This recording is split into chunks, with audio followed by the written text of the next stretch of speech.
If Niccolò Machiavelli woke up in 2026, he wouldn't be shocked by the tech. He'd be straight up amused by how predictable everyone is. He'd peep a world drowning in artificial intelligence, algorithmic surveillance, and dopamine addiction, and he'd just smile. Not because he's into chaos, but because he gets that in a world where everybody's begging for clout. The dude who stays low-key is the only one holding all the cards. He wouldn't be some influencer. He wouldn't be some CEO posting cringe vulnerability threads on LinkedIn. He wouldn't be catching smoke in the comments. He'd be the quiet glitch in the system, the bug you can't debug. The guy who bodies every beef before shots even get fired. Most folks think the future belongs to the loudest, the ones with the most followers, the most data, the most reach.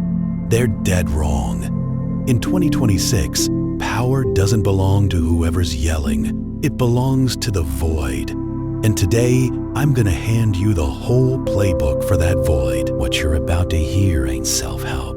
It's not some rah-rah nonsense about being productive or happy.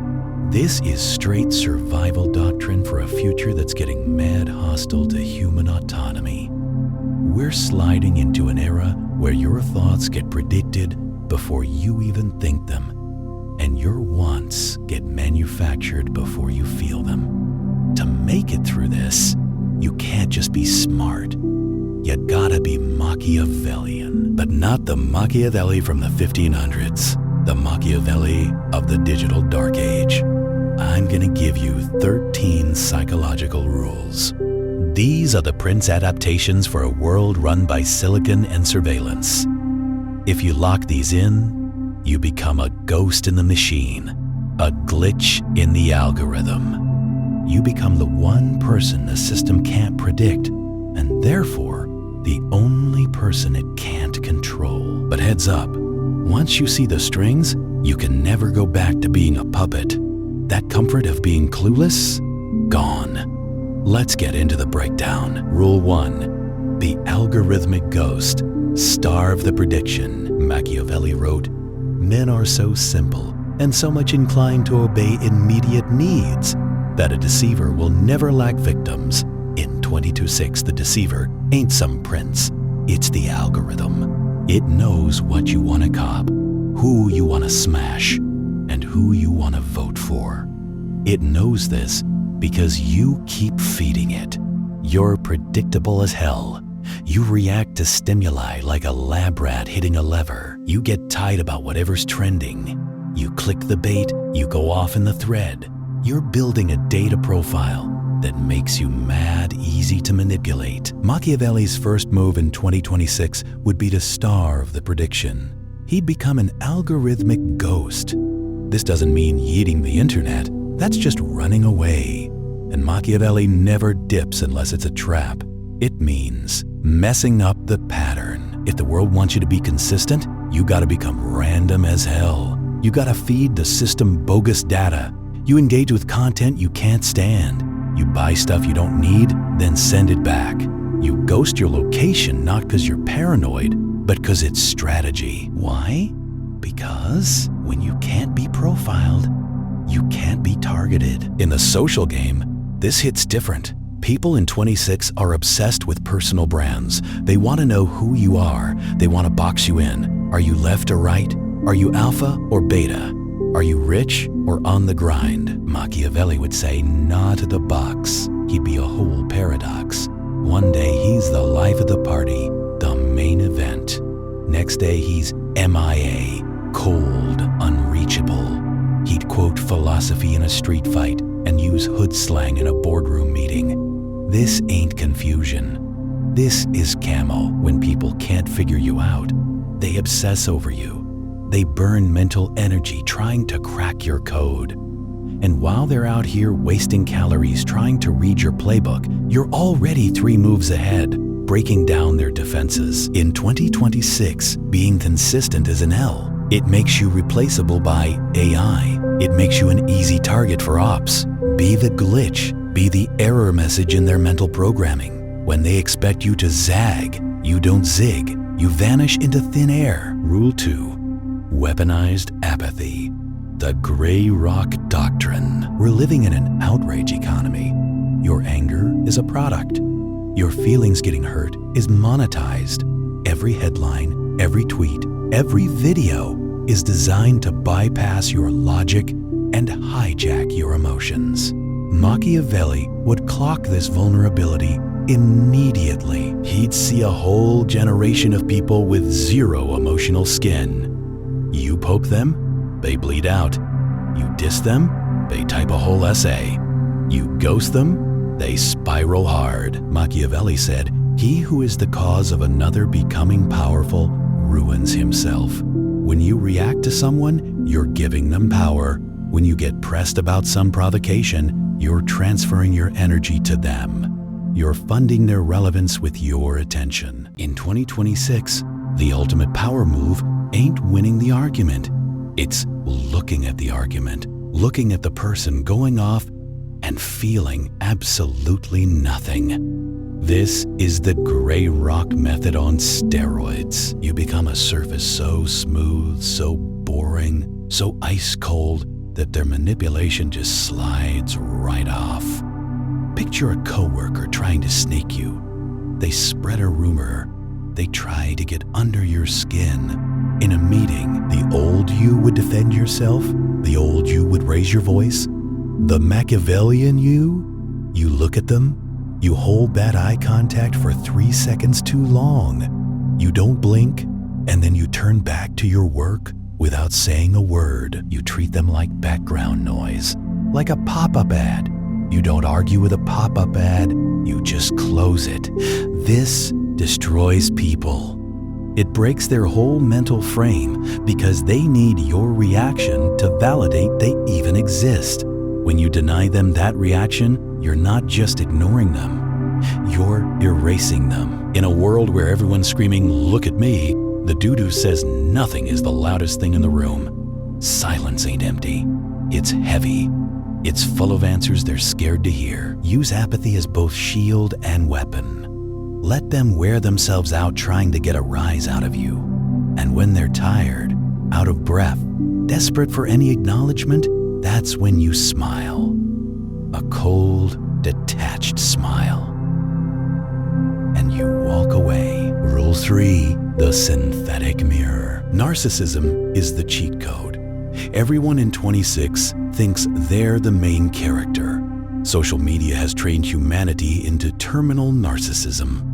They're not looking for connection, they're looking for an audience. Machiavelli would exploit this ruthlessly. He wouldn't flex about his achievements. He wouldn't talk about his story. He knows nobody actually cares. You don't show them who you are. You show them the version of themselves they're dying to be. If you're dealing with a dude who thinks he's a genius, you don't prove you're smarter. You ask him questions that let him show off his genius. You let him flex. You let him lecture. You become the perfect mirror for his ego to bounce off. Why? Because once someone sees their ideal self reflected in your eyes, they get hooked on you. They don't love you. They love how they feel when they're around you. It's a subtle difference, but it's the difference between a homie and a fanatic. Machiavelli wrote, "Everyone sees what you appear to be. Few experience what you really are." In 2026, you gotta curate that appearance for each individual target. This ain't being fake. This is interface design. You're designing a user interface for the human in front of you. For the insecure boss, you're the loyal, slightly less smart soldier. For the chaotic lover, you're the stable rock. For the rebel, you're the partner in crime. You shift, you adapt, you mirror. And the danger, the dark beauty of this, is that while they're staring into the mirror, admiring their own reflection, they don't notice that you're studying them. You're learning their triggers, their insecurities, their vanity. You're gathering the intel that'll let you dismantle them later if you need to. Most people try to break down walls with force. The mirror just walks through the front door because the owner invited him in to check out the decor. Rule 4, outsource the dirty work. the invisible hand. In the digital age, receipts are forever. You can't afford to be the villain. If you get caught destroying a reputation, sabotaging a rival, or cutting someone's throat, the mob comes for you. Cancel culture is the modern guillotine. Machiavelli told princes to delegate the messy work to others and keep the credit for good stuff in their own hands. In 26, you can never be the one holding the knife. You gotta be the one whispering to the dude who holds the knife. If a rival needs to get bounced from your company, you don't file the complaint. You plant the seed of doubt in the boss's mind. You drop a casual comment to the office gossip. I'm worried about him. He looks stressed. I hope he's not hitting the bottle again. You frame it as concern. You frame it as empathy. Then you step back. You let the system do the work. You let the rumor spread. You let the office politics algorithm run its course. When the hammer drops, when he gets fired, when the relationship ends, you're there to offer comfort. You're the survivor. You're the clean one. This applies to info warfare too. Never attack an op directly on a public platform. It looks petty. It tanks your status. Instead, you let others attack for you. You like a comment. You share an article with no caption. You signal to your network who the target is without ever saying the name. The mob is a weapon, but you don't lead the mob from the front. You control it from the shadows. This creates a wild aura around you. People will notice that bad things happen to anyone who crosses you, but they'll never be able to prove it was you. They'll suspect it. They'll feel it. And that suspicion creates way deeper respect than any direct threat ever could. The threat you can see is a challenge. The threat you can't see is a curse. Be the curse. Rule 5. The cult of the black box. Information asymmetry. We're living in the era of radical transparency, or at least the illusion of it. People live stream their breakdowns. They tweet their location. They post their W's and their L's. They think that sharing is connecting. Machiavelli would be sick. He knew that information is leverage. And when you give away information for free, you're giving away your leverage. In 2026, you gotta become a void of information. You listen, you watch, you read, but you don't broadcast. When someone asks, "What are you working on?" you say, "A few things," and you switch topics. When someone asks, "Who are you seeing?" you smile, and you say, "Nothing." You keep a strict asymmetry. You know everything about them because they post it, they say it, they scream it. They know nothing about you. This imbalance creates power. Think about the most powerful algorithms. Do you know how they work? Nah, it's a black box. You put input in, you get output out, but the mechanism is hidden. That mystery is why it controls you. You gotta become a black box to the people around you. If they know your plans, they can sabotage them. If they know your fears, they can trigger them. If they know your desires, they can withhold them. But if they know nothing, they're fighting a ghost. And there's a darker side to this. When you're silent, people project their own fantasies onto you. They assume you're smarter than you are. They assume you're richer than you are. They assume you're more dangerous than you are. Silence is a canvas where people paint their own insecurities. Let them paint. Let them build a monument to you in their minds. Don't correct them.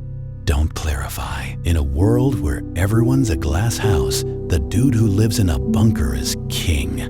Keep your input high and your output zero. Let them wonder. Let them starve for a glimpse of the truth. Rule 6. Artificial empathy. The sniper's smile. There's a misconception that Machiavellians are cold, emotionless robots. That's amateur hour.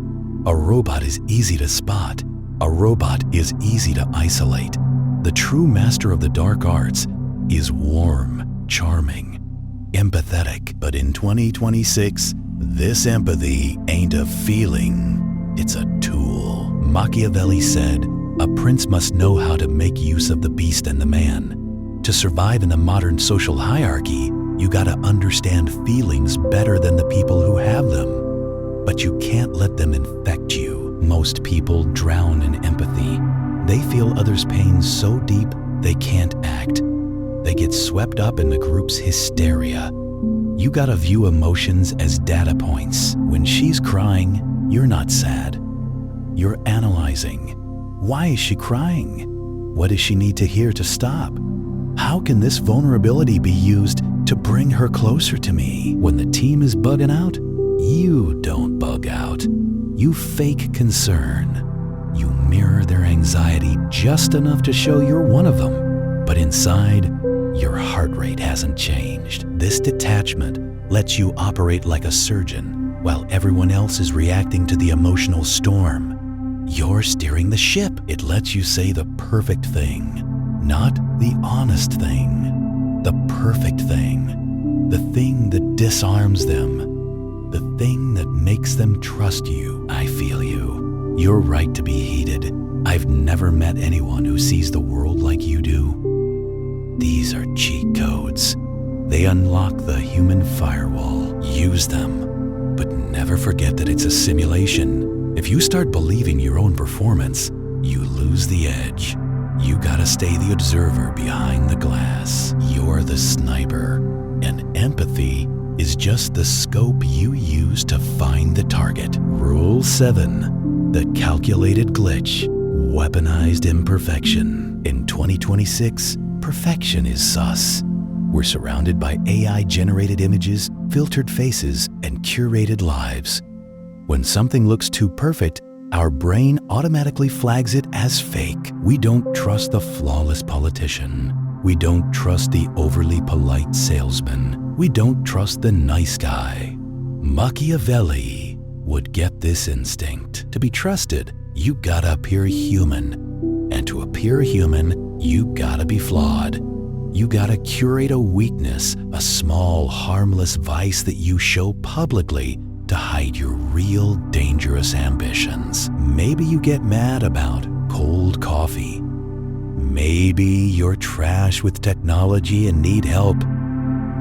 Maybe you admit to being scared of public speaking. Why do this? First, it makes you relatable. People chill around you. He's just like me, they think. They drop their guard. Second, and more importantly, it gives them a false sense of superiority when they help you with your weakness. They feel useful. They feel they got an edge on you. And while they're focused on your clumsy attempt to fix the printer or your rant about the weather, they're not watching the chess moves you're making in the background. A prince who looks invincible invites challenge. A prince who looks slightly broken invites sympathy. Sympathy is a way safer place to operate from. It's camouflage. Let them see the crack in the armor so they never suspect the knife in the boot. Rule 8. Dopamine withdrawal. Control the timing. Time ain't money anymore. Time is dopamine. In 2026, everyone's hooked on the immediate response. The blue check, the typing bubble, the notification sound. People freak when the loop breaks. Machiavelli would see the smartphone not as a communication device, but as a leash. And he be the one holding it. You can never respond on their schedule. You respond on yours. When you get a text that demands an answer, you wait. Not because you're busy, but because the waiting creates value. In that silence, their mind starts working for you. They spiral. Did I say something wrong? Is he mad? Why isn't he replying? They check their phone. Nothing. They check again. Nothing. Then, 6 hours later, you reply, calm, brief, warm. The relief they feel is chemical. It's a hit of dopamine. And by providing that relief, you've conditioned them like Pavlov's dog. They learn that your attention is a reward, not a right. In negotiations, this is deadly. In romance, it's addictive. The person who's willing to wait is the person with the power. The person who needs the answer right now is the slave. Be the one who breaks the rhythm. In a world of instant gratification, delay is a god complex. Rule 9, the necessary monster. Unify through fear. Machiavelli wrote, "Fear preserves you by a dread of punishment which never fails." But in 2026, you don't need to be the monster. You need to point at the monster. Society is fractured. People are lonely. They're desperate to belong to a tribe, and the fastest way to build a tribe ain't love. It's a common enemy. If you want to lead a team, a group, or a movement, you gotta identify a threat, an external force that's trying to destroy us. It could be the competition, it could be the system, it could be a rival ideology. It doesn't matter if the threat is real or blown up. What matters is that it unifies the group. It gives them a purpose. Survival. When people feel under attack, they look for a leader who can protect them. They stop questioning your methods. They stop looking at your flaws. They just want safety. You become their shield. This is dark. Yeah, but look around you. Every successful movement in 2026 is built on this mechanic. Us versus them. If you try to be a leader who appeals to logic, you'll lose to the leader who appeals to survival. Find the monster, or make one up, and then give them the sword to fight it. Rule 10, the Judas kiss. Compliment before you crush. There's an amateur move I see dudes make all the time. They let their ops know they're ops. They mean mug. They make snide comments. They try to flex. This is dumb. It gives the enemy time to prepare. It puts their guard up. Machiavelli would hate this lack of discipline. If you plan to remove someone, to fire them, to break up with them, to outmaneuver them, you gotta treat them better than ever. In the days before the strike, you compliment them. You agree with them. You make them feel secure. You make them feel safe. Why? Because a dude who feels safe leaves his gates open. He sleeps soundly. He stops watching his back. And that's when you strike. The blow should come out of nowhere. It should be total. Machiavelli said, if an injury has to be done to a man, it should be so severe that his vengeance need not be feared. You don't wound, you remove. And by the time they realize what happened, it's already over. They're standing in the parking lot with a box of their stuff, wondering how it went sideways, remembering how nice you were at lunch yesterday. This ain't cruelty, it's efficiency. It's the mercy of the quick death versus the torture of the long war. Never signal your intent. A smile is the best place to hide teeth. Rule 11. Gaslighting reality, own the frame. In 26, truth is subjective. Deepfakes, AI, articles, conflicting narratives. Truth is just the story that won. Machiavelli wouldn't cry about misinformation. He'd become the author. You gotta understand that people don't remember facts. They remember feelings. They remember how you made them feel about the facts. If you make a mistake, you don't apologize in a way that admits you messed up. You reframe it. I didn't fail to deliver the project. I chose to delay it to ensure quality standards that only I can uphold. You're not late. You're operating on different priorities. You're not rude. You're direct. You're not wrong. You're seeing the bigger picture. If you say this with enough conviction, enough eye contact, and enough calm authority, 90% of people will doubt their own memory before they doubt your confidence. This is the power of frame control. Whoever holds the strongest frame wins reality. Most people have weak frames. They're unsure. They're looking for someone to tell them what's real. Be that person. Define the history of your relationships. Define the narrative of your career. If you don't write your own story, someone else will write you in as the villain. Pick up the pen. Rule 12. The chameleon skin. Death to identity. The modern world tells you to find yourself, to be authentic. This is a trap designed to make you rigid. A rigid object breaks under pressure. A fluid object adapts. Machiavelli would tell you to kill your identity. Don't get tied to being the nice guy or the tough guy or the moral guy. These are chains. Be what the situation requires. If the room needs a listener, you're mute. If the room needs a commander, you roar. If the room needs a fool, you dance. This ain't a lack of character. It's the ultimate survival trait, adaptation. In 2026, the landscape changes every day. New laws, new taboos, new tech. The dinosaurs died because they were too big to change.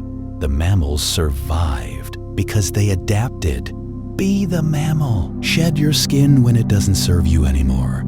Change your opinions when they stop being useful. Change your allies when they become liabilities. Loyalty to a sinking ship ain't honor. It's suicide. Machiavelli asks you, do you want to be right and dead or flexible and alive? Rule 13. The amoral outcome. The only thing that matters. We arrive at the final rule, the one that underpins all others. The world judges you on one metric: results. They don't care how hard you tried. They don't care about your intentions. They don't care about your excuses.